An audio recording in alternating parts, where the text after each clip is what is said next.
Gavin Jeffrey is my name. I'm the Business Development Manager here at Ludgate Hub, and I'd like to welcome you all here to Ludgate, both those of you here in person with us this morning and those attending online. Just a little bit about Ludgate Hub first. Ludgate Hub is a not-for-profit social enterprise, and our mission is to enable rural regeneration through digital transformation. We're very proud. In fact, we've created over 500 jobs here in the West Cork region, and we are home to various startups and growing companies here at the Hub. There's lots of exciting projects going on here in Ludgate. Reignite is a program that helps women who wish to return to the workplace, giving them confidence and skills and support to return to the paid workforce. CCAP, our Community and Climate Action Programme, aims to reduce energy and carbon use in the homes around the West Cork region.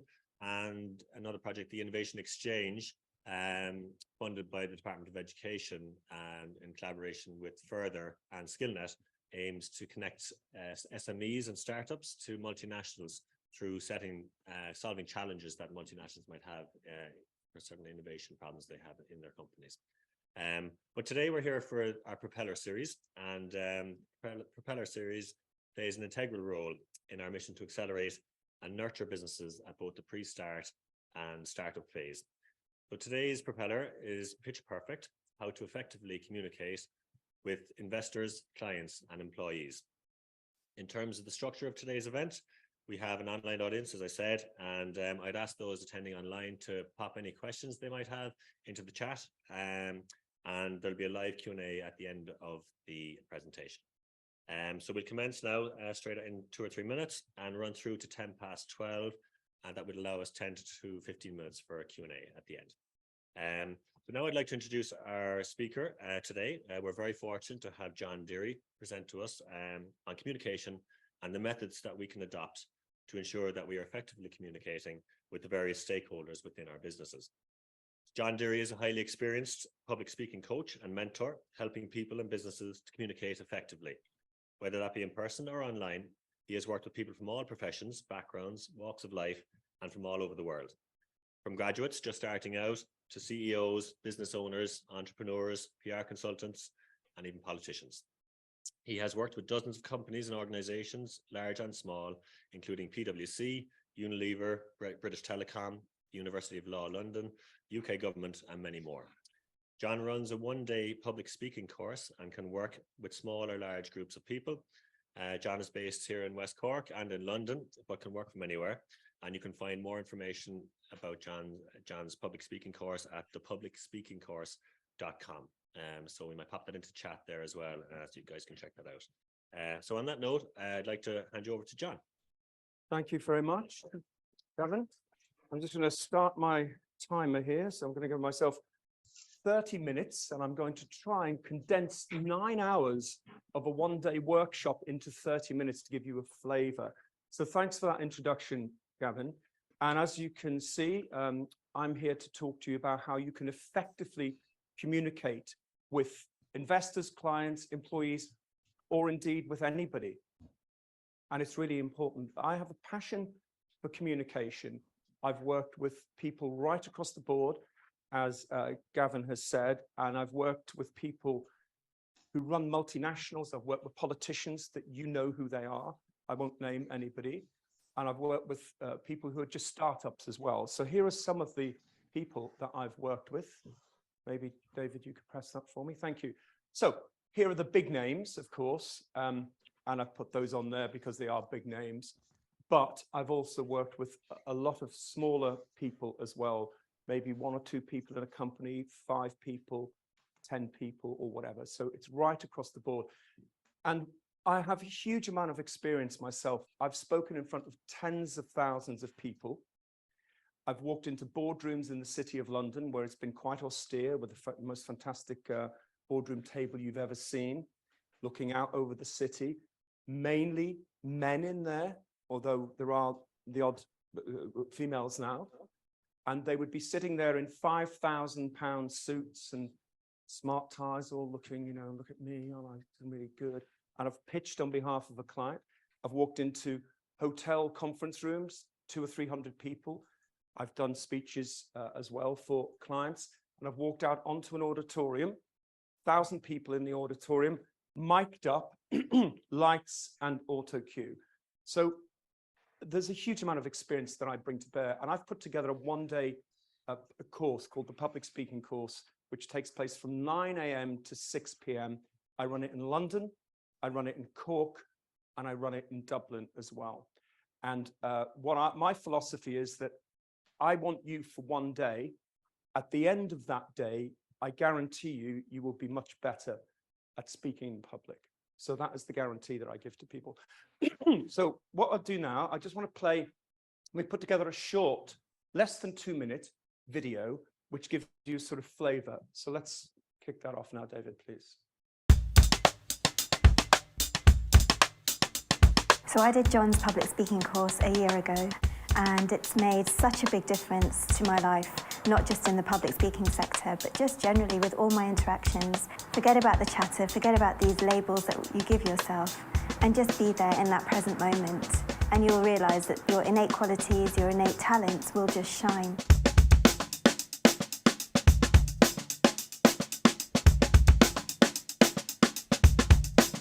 Everyone, no matter what walk of life they're from, they have that same little voice in their head that's telling them they're not good at this or they're not interesting enough. You meet all sorts and you realize that you have what it takes, and you will understand so much what makes you a better speaker and what has made you afraid in the first place.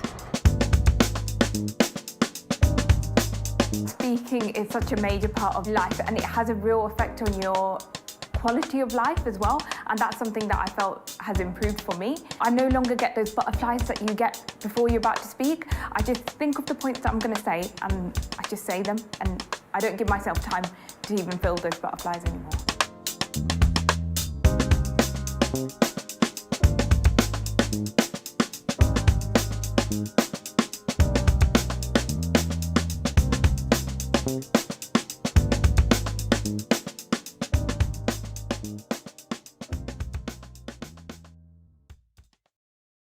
Okay, so that's just a very short thing about what happens on the course and where it goes from there. So what I want to do now is, what is public speaking all about? It's really simple for me. Public speaking is all about communication, but it's actually about much more than that. David, if you could put on the next screen, that would be great. Thank you. So it's about communication, of course. And what I say to people is it's really important that we communicate clearly, unequivocally, and with as much passion as you can to people. So if you are pitching in front of an investor, they need to know what your story is. Now, whether you've got a minute to pitch or 5 minutes to pitch or 30 minutes to pitch, it's a beginning, middle, and end. So you're telling your story. And if any of you have seen something like Dragon's Den on BBC, where all these entrepreneurs are sat there and people come in and looking for money for their business, sometimes what happens is people just don't get the pitch right. They don't get the tone right. They don't tell their story. And it really is important that we all tell our story. And it's also, it's not about technique. Public speaking is not about technique. And I absolutely guarantee you that. I can spend all day today and all day tomorrow with you, and I can teach you technique, and I do on the course. I talk about voice projection, about pitching, about how to stand, or one of the big questions, what do I do with my hands? I go through those things, but I absolutely guarantee you, I absolutely promise you, it is not about technique. Because what will happen is the next time you stand up to speak, you will go back to that fear-based thing that brought you here in the first place, or get people to come on the course or hire me in the first place. They will just go back to that. It's not about technique, although you do get a lot of technique, and I give people technique about breathing and all sorts of things. You get all of that. But if you just rely on technique, you will go back to that moment that you are where you've always been, which is fearful. It's about much more than that.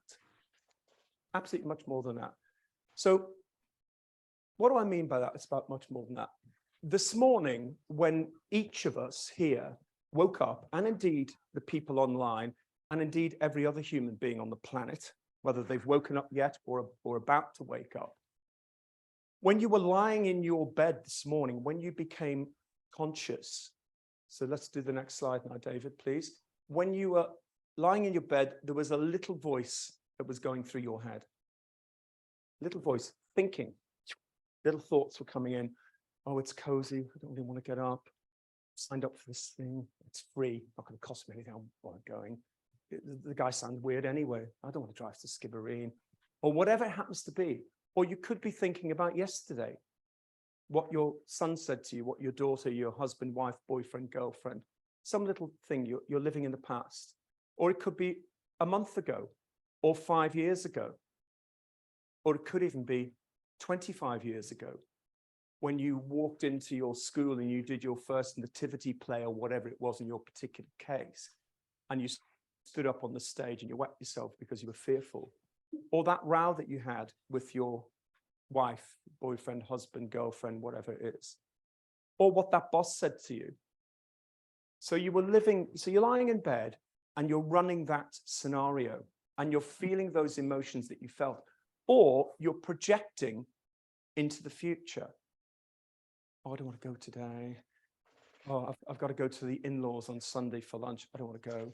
I've got that presentation next Tuesday at 3 o'clock. I'm thinking about it. You're already there. And what that does, it prevents you from being present. Because if you think about it for a moment, the future is just a thought in your head. The future isn't here. And when the future gets here, it will be the present. And the past is gone. I've worked with the great and the good, the rich and the famous, all sorts of people.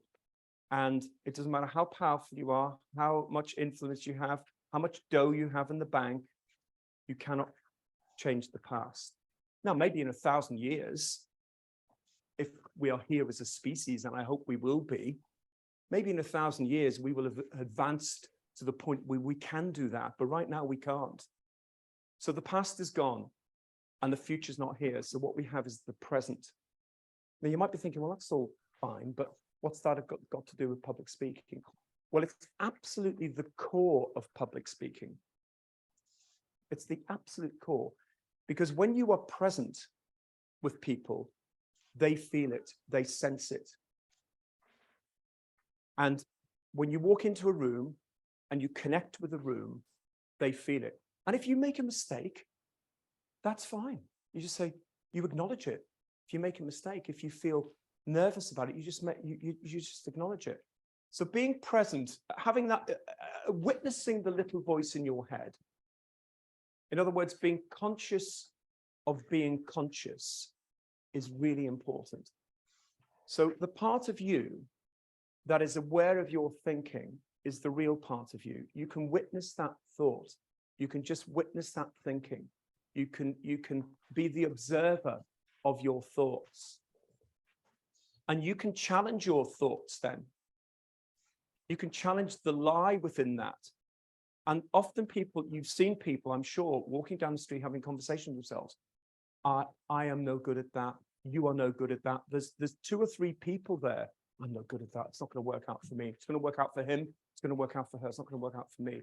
You are no good. Why don't you get a grip? So you have these voices in your head. Once you realize what your thinking is, you can change your thinking about yourself. And 2 of the most powerful words that we have as human beings is I am. It's what follows the I am. I'm no good with finance. I'm no good in relationships. I'm no good at public speaking. The I am is really important. And you can make a decision right here, right now, and you've come here and there are people online who might be frightened about public speaking. You make a decision that you can do this. You really just make it, it's flicking on a switch. I can do this. And let me tell you something, conscious breathing really helps. During the day of the workshop we do a little bit of conscious breathing. And conscious breathing allows you to calm down. So wherever I am, I went into the loo earlier when I got here, sorted out the stuff with David and Gavin. and I took a couple of minutes just to do some breathing. Now, I'm going to tell you something you may not believe, but it's absolutely true. Do I get nervous before I speak in front of people? The answer is absolutely yes. Whether you believe that or not, that is the truth. Whether it's 12 or 15 people in a room, 150 or 1,500 people in an auditorium, I get nervous. The difference is I have a huge amount of experience and I have certain techniques I use, but it's not about the technique. As I said, it's about absolutely being present in the room. So conscious breathing is very important. If we had time, I would do a couple of minutes of conscious breathing with you. But essentially what it is, it's taking a breath in through the nose, holding it for a beat, and out slowly through the mouth. And if you do that maybe 6 or 7 times in the loo or wherever you are, that will really help you. And the other thing I talk to people about, I mean, there's a whole philosophy behind all of these. I'm just sort of going through it to give you as much information as I can. It's also about you having authenticity. You having authenticity, who you are. You having integrity and you having truthfulness. Now, what do I mean by authenticity? It's about you just being you. It's not about you pretending that you're someone else. You're the age you are, the sexuality you are, the religion or none you are female, you're male, you're this. It's just about you being you. Really authentic. People pick up on authenticity. They get a sense of somebody. How many people do we meet and we go, I wasn't really sure about him or her. There was something not right about them. You know, you get a sense of people. So it's about you being authentic to yourself and to what it is you're selling. And we are all selling. Everybody in this room and everybody online will be selling something. You're selling your business. I'm selling my course or whatever it happens to be. So we're all selling. So it's about you being absolutely authentic. It's about you having integrity. If you bugger up in your business, you make it right, even if it costs you and your business money. If you screw up, you say, I'm sorry about that. You make it right for the client, the customer, whatever it is. And it's about you being just truthful about who you are and what you are and what you're selling. And if you apply these things to your business and to your public speaking, as well as to your individual personal lives, everything changes for you. So that fear that a lot of people have. Now, if somebody ran in here right now with a machete and was trying to kill us, one of two, hopefully it never happened, and hopefully it never happened to any of us, or whatever, somebody goes berserk, and somebody ran in here, one of two things would happen. We would either run if we could, and if we couldn't, something would kick in. We would fight because that will to live would come through. And it would be instant. We wouldn't even think about it. It's an instinctual thing. But a lot of people are going through life with a psychological fear that it can't quite put the finger on it. Something's going to happen. It's going to be all right for them. It's not all right for me. Or when you're standing up here, you'll be thinking, some people think, well, I can't really do this. You know, what will he think of me? What will she think of me? What will they think of me? Well, what they think of you is their business. It's nothing to do with you. Some people will like you. Some people won't like you. You stand up and you be the best you can.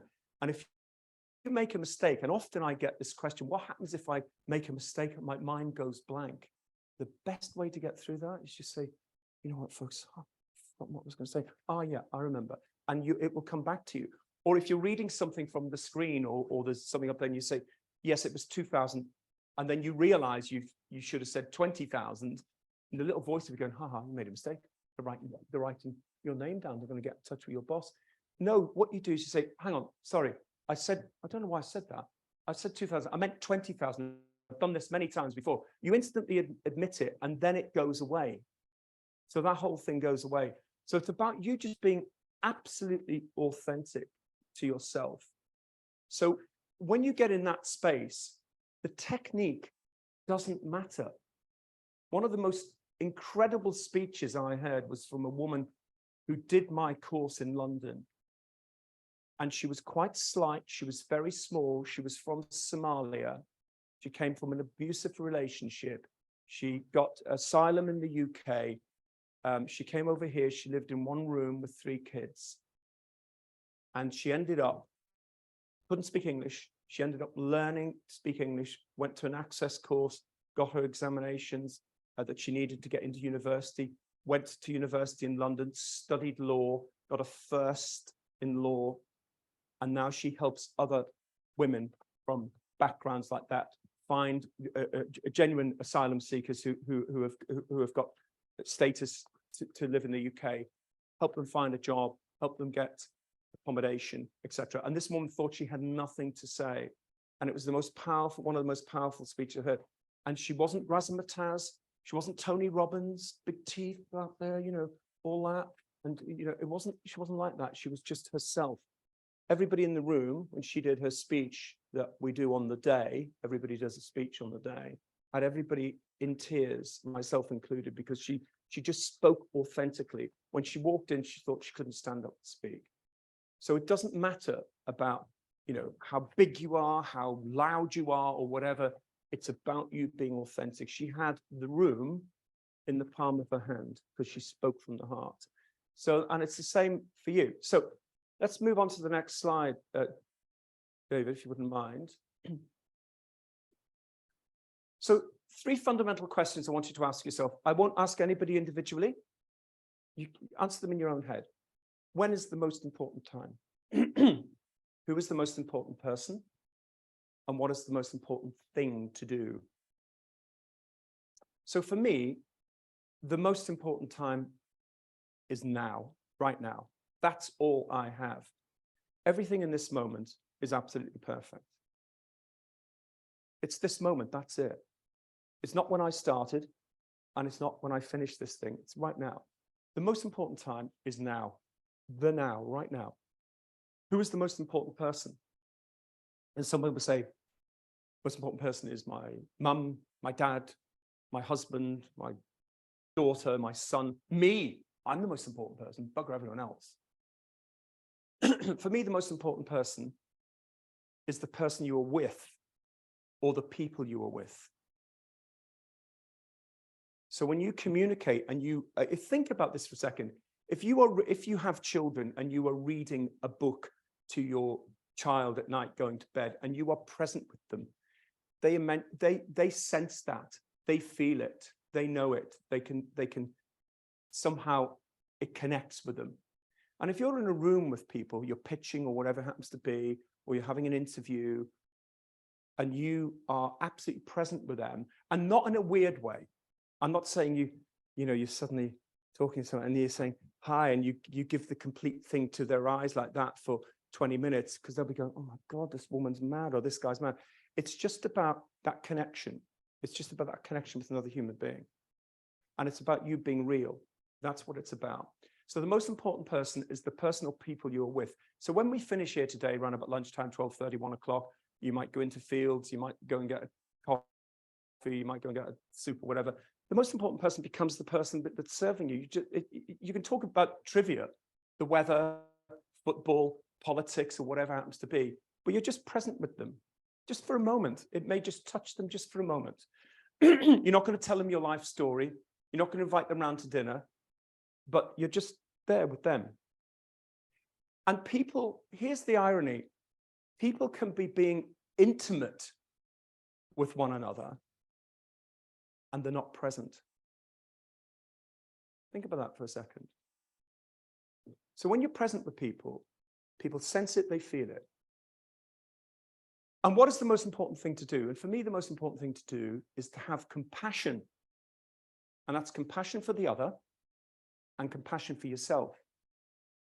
So when you have compassion, you can empathize with other people.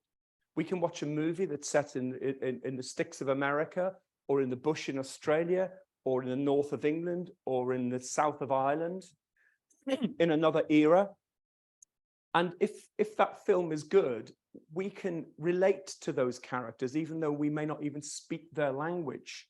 Because what we do is, as human beings, we are empathizing with the dilemma that the human being happens to find themselves in.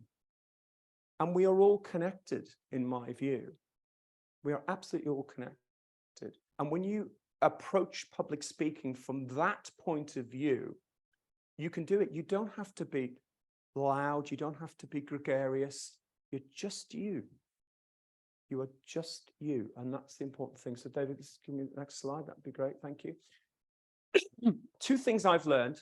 I've learned many things. But two things, or three things I've learned. Most people would rather you be up here than them. Most people would rather me being the center of attention than you. Now, there will be some smart ass be going, oh, better than him. Look at her, she looks good. Put them up here and they will feel the same way as you. And if you start your speech, if you're speaking in public, or you're sat around the table and you're pitching to the investor, and somebody in the room goes, it might have nothing to do with you. What's going on in their head is, God, I have to go there. Or they're going like this, and your head's saying, they're writing down my email, writing down notes, they don't like me, and what they're doing is this: chicken, potatoes, wine, birthday card for Mary, call David. And a little boy in the head going, you like me? For paying attention. I'm bored. I'm boring them. No, you're not. You're just being you. Let them get on with what they want to think. It's up to them. Nothing to do with you. So most people would rather you be up there than them. Put them up here and they'll feel the same way as you. Most people. You have a right to speak. You have a right to be there. Otherwise, you wouldn't be there. And what do I mean by that? If somebody asks you to come here, I was asked by Ludgate to come here and speak. So somebody thought, okay, John is good enough to come here and speak. They just didn't, Gavin or Fiona or Grania just didn't go out on the street and see some guy last week and say, yeah, listen, next Thursday, come over here and talk to us about public speaking. Because the guy wouldn't be able to do it. So I have a right to be here, I have a right to speak. I speak from my own personal experience, which is undeniable. So if somebody has asked you to stand up here and speak, or pitch your business, or turn up at a meeting and tell us about what it is you do, you have a right to be there, you have a right to speak, otherwise you wouldn't be there. It's as simple as that. No one is going to call me up today and say, John, will you come and talk to us about how to do brain surgery or how to build a motor racing car, Formula One? I know nothing about either. Now, give me a script with all that. I can present that and you'll think, my God, this is an eminent brain surgeon. Or this guy he's fantastic. He's built these Formula One cars. Because I can make it sound like that's what I do, but I don't know anything about it. I'd be caught out in the Q&A. But if I'm here, I have a right to be here, I have a right to speak. And it's the same for you. You have a right to be here and you have a right to speak. So if somebody asks you that, or somebody asks you to come along and do that, then just go along and do it. And forget about what will he think of me? What will she think of me? What will they think of me? What they think of you is their business. It's what you think of yourself and what you think of them. So there are some basics. Now, of course, I go into, the course starts at 9 a.m., finishes at 6. There's an hour lunch break, and there's 2 tea breaks, morning and afternoon. So you get 8 hours of stuff and you stand up and speak. So I'm sort of condensing this. So give me the next slide, David, if you wouldn't mind, please. So I'm going to now give you some quick and very simple tips to help you stand up and me trip over, help you stand up and speak in public. So you must always stay present. You must be in the now. You must be conscious of being conscious. Be aware of your thinking, and you can change the way that you are aware of your thinking. What I say about that is, if you imagine yourself as yourselves as a clear blue sky,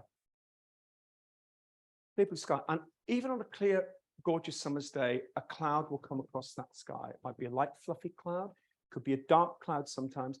That's just your thought. You just put that thought in that cloud and let it go. A thought is just a thought. A thought is, that's all it is. It's a thought. Thoughts don't become things unless we give them attention. So somebody thought about, making this screen. It just didn't appear. In 1,000 years' time, we might think, I want a big screen, and then it's there. But we're not there yet as human beings. Who knows? There may be some advanced civilization 1 million years ahead of us who can do that. We can't at this particular time. So thoughts are just thoughts. They only become things when you give them attention. So, and the other analogy I use, if you imagine yourself standing at the side of a road, and from over here, you hear a car. And it goes off. A couple of seconds later, you hear a car in distance. Let it go. That's just your thought. Don't stop the car. Don't get in it. You don't know where it's going, don't know its destination, and you don't know the driver. Let the thought go. A thought is just a thought. And you can change that. You can challenge that thought. What is the lie within that thought, as it were? I'm no good at this. It's going to go wrong at 3 o'clock when I do my speech. Oh, he's going to be there. She's going to be there. Forget it. You just let it go. You just stay present. I always say to people, and I give people exercises on the course, you spend 5 minutes a day doing conscious breathing and doing some loosening up exercises and doing some vocal warm-up, which I give you on the day. And that is about, and if you spend 5 minutes, you'll be streets ahead of anybody else, absolutely streets ahead of anybody else. They're really simple. And I mean 5 minutes. I don't mean 10. I just mean 5 minutes a day. That will really, really help you. As I said before, authenticity, integrity, truthfulness. If you can, always check out where you're speaking beforehand. I've been in this room before, and I know this room, but I came in here and I just had a little wander around, stood over there, stood up here. I always check out where I'm going. So if you are, even if it's a boardroom that you've used or an office space that you've used, you check it out. You make sure you're familiar with it. You sit in the seat back, you sit in the seat over there. So you break the fear of the room. These are just very simple techniques. You walk in, you walk out, you stand up with confidence. You have a right to be there, otherwise you wouldn't be there, and you have a right to speak. So if you're sat at the back or you're sat at the front and you know you're going to be called up here by Gavin or whomever, you just take a moment, you come up, you begin crisply. I didn't need to introduce myself. Gavin introduced it and my name's on the slide. But if there wasn't a slide here and Gavin hadn't introduced myself, I would always begin crisply and cleanly and clearly.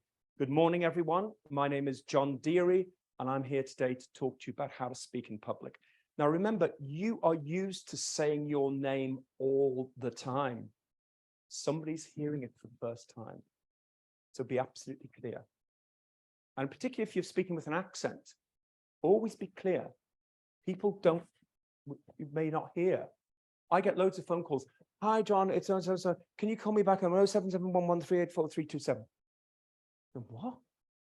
If it's a blocked line or they're calling from a landline and I don't have the number, I have to play that back.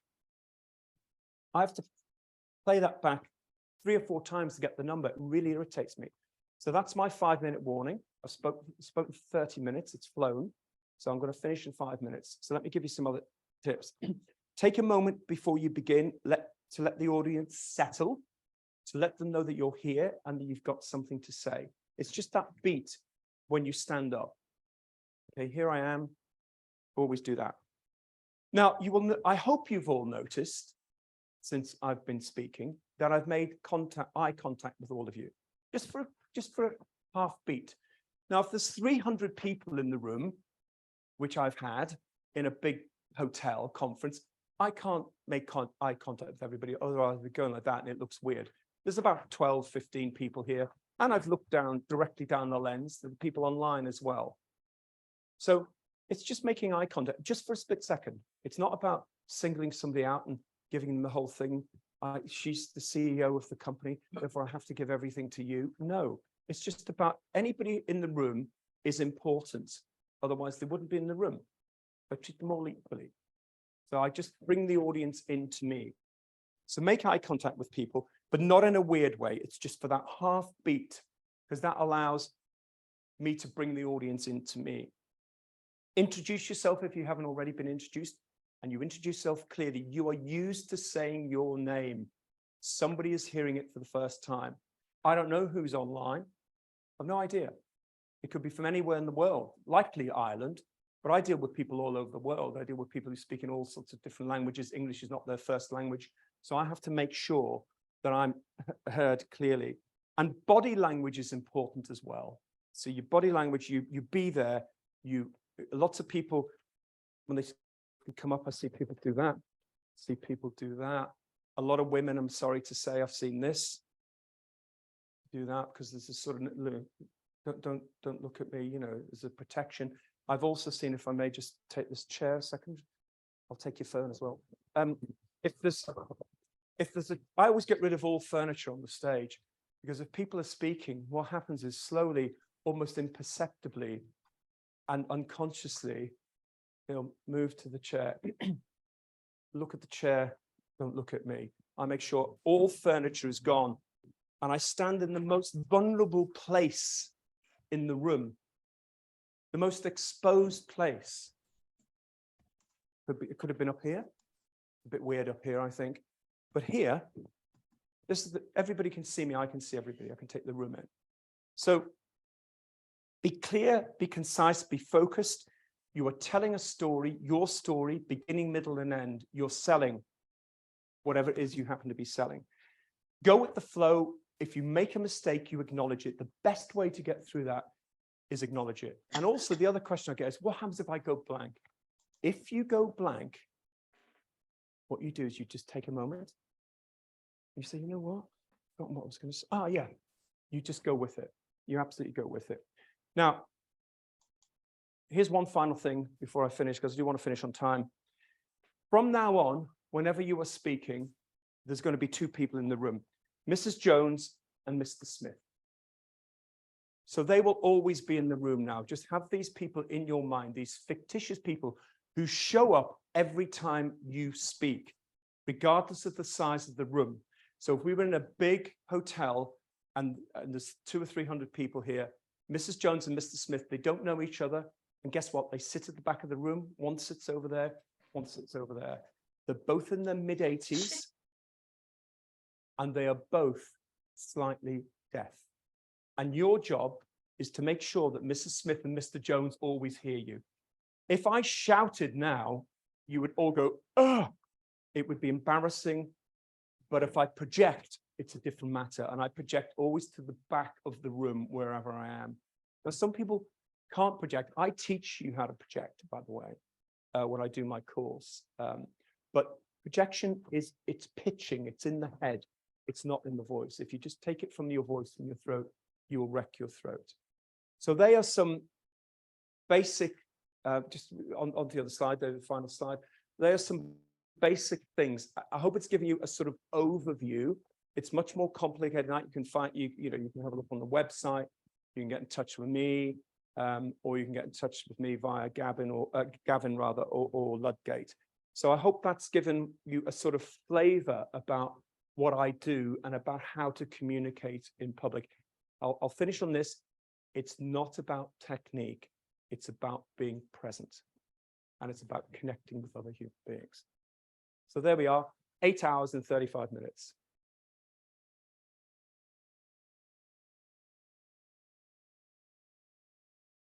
Now I'm going to stand in the vulnerable place of the room here now. Thank you. Thanks so much, John, for that excellent delivery. And I think one key point that resonated with me was that little voice that we all have in our heads saying that we're not good enough for this, and someone else should be doing it instead. That was, I think we can bring that probably from public speaking into real life as well, and outside of public speaking, it's probably a valid point. So there's lots of stuff that I think that is valid outside of public speaking too. So thanks so much for that. I suppose one question that I have straight off the bat there, I tend to rely on notes and a clipboard like this if I'm speaking publicly, and I see, obviously, ideally I wouldn't do that, but any tips for people like me who can't memorize a full introduction, for example, or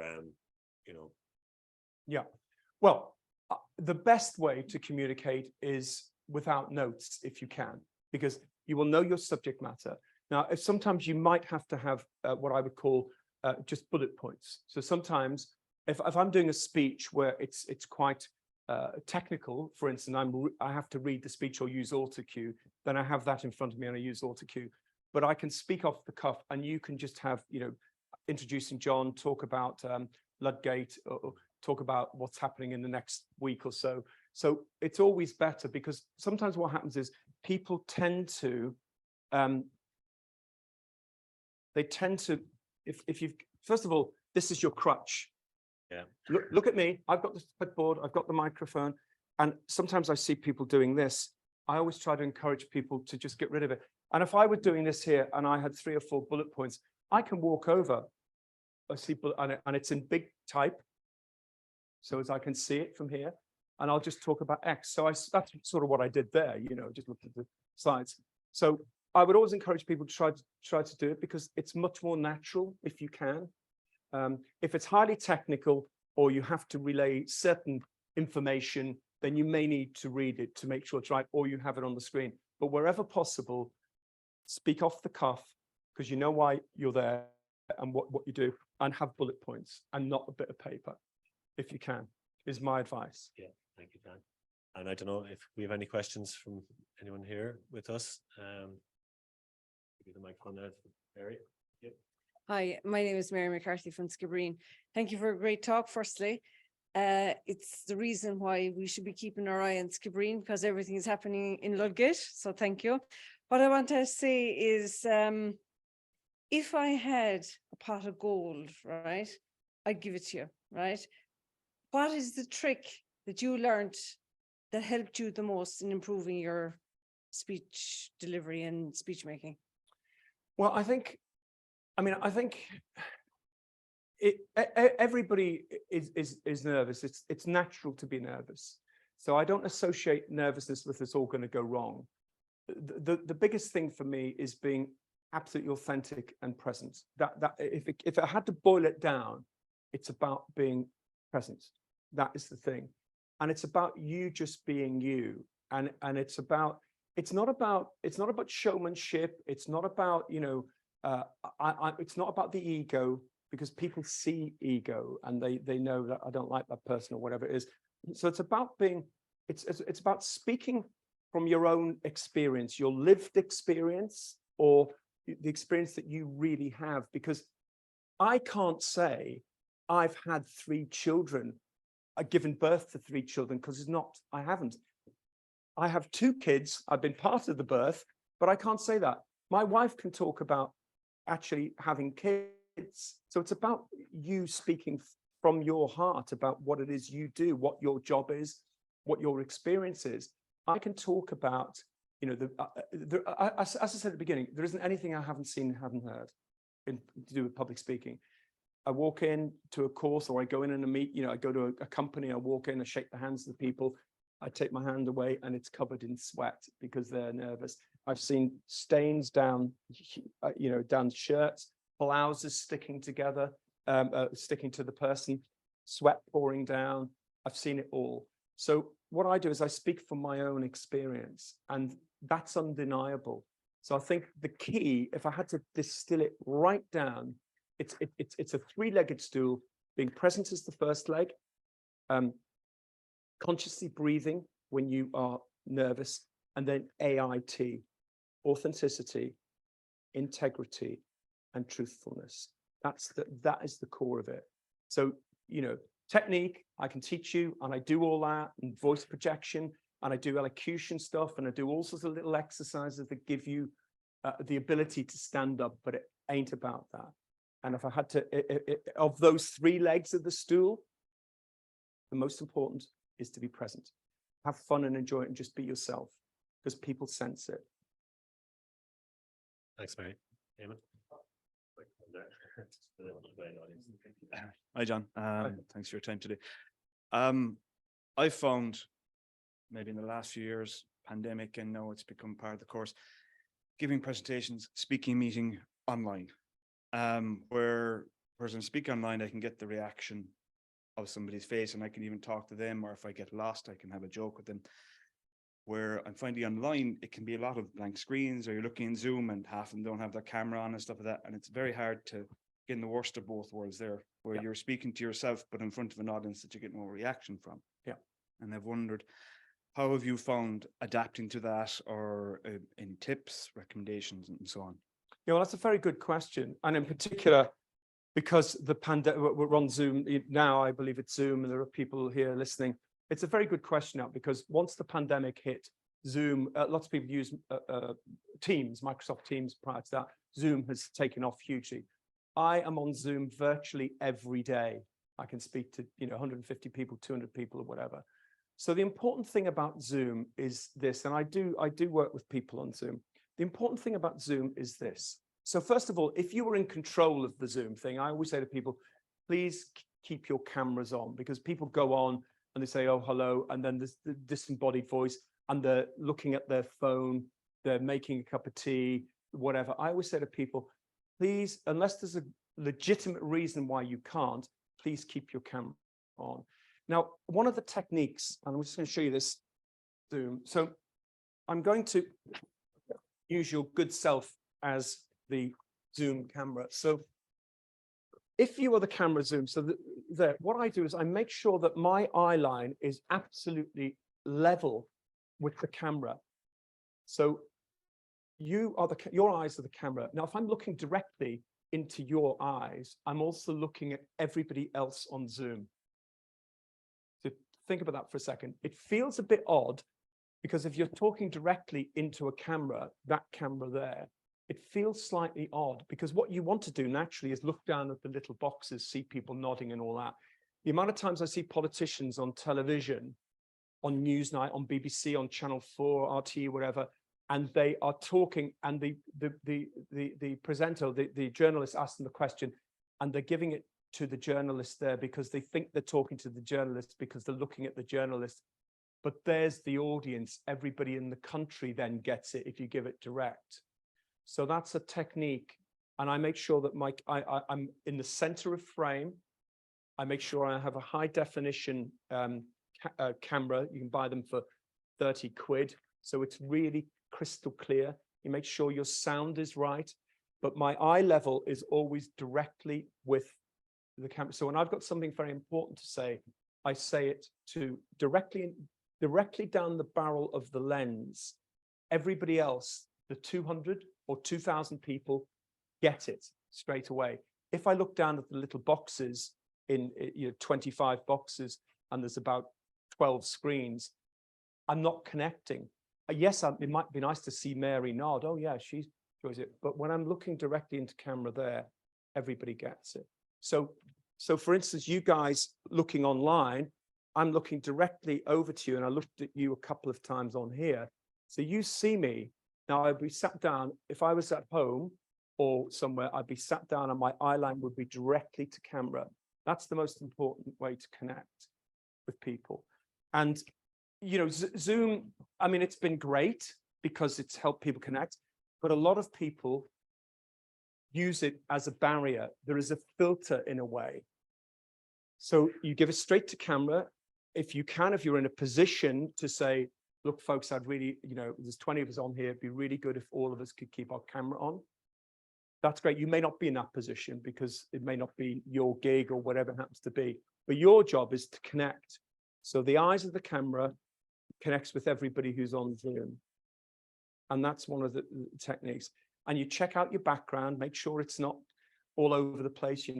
I don't use the digital backgrounds because I don't like them, because they look weird. You get people, space behind them, or you get something.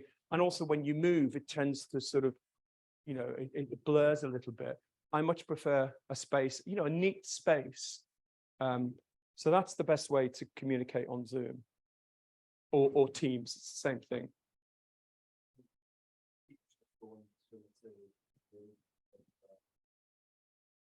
That being present. Yeah. There the whole time. Half an hour. Yeah. Yeah. Is it the same as public speaking, to just being present and looking at the camera? Yeah. Talking to a well or something. Yeah. Like that. Yeah. It's looking at the camera, and if you are talking, I mean, I naturally look down. You want to look down at people because you want to see people nodding. You just get a sense. But I always go back to the lens, always straight back to the lens. And when you are speaking to them, you're giving it, because remember, you give it, it feels odd to begin with because you naturally want to look down at people, but you can look down occasionally, but you just look direct into the lens. Because if I'm looking direct into the lens right now, all of you who are online, I'm looking direct into the lens. I'm looking at each and every one of you. Now, if I look down in the little boxes, I've lost you and you've lost me. When I go back there, that's what I say to politicians. Look at the camera, directly down the camera lens. If you're speaking on Zoom, directly around. That's the best way to do it. And, you know, obviously you have to prepare, you have to know what you're saying, etc. And it is disconcerting when there's 12 blank screens and there's 15 people on. So I would always say at the beginning, please, folks, if you can, put your cameras on, because I'd like to see you just as you like to see me, just in a polite way. And then you'll get people putting it on or whatever. And I always check out my microphone, make sure it's working and all of that stuff. So it's about communication. It's as if you're talking to the person in the room. That's the best way to do it. Okay, pleasure. Thanks, Eamon. That's a great question, relevant to us all, I think, and some great solutions there too. Thanks, John. Any other questions there, guys? Yeah, thanks. Hi, my name is Rose. Hi, Rose. I found it really, really helpful. What happens when you're halfway through and you realize you're losing a room? Well, first of all, if you're losing the room, it could be for any reason. Yeah. You know, they may be tired themselves, they've been up late, you know, one of them's had a baby and is, you know, was ill in the night. It could be any reason. You just keep on going.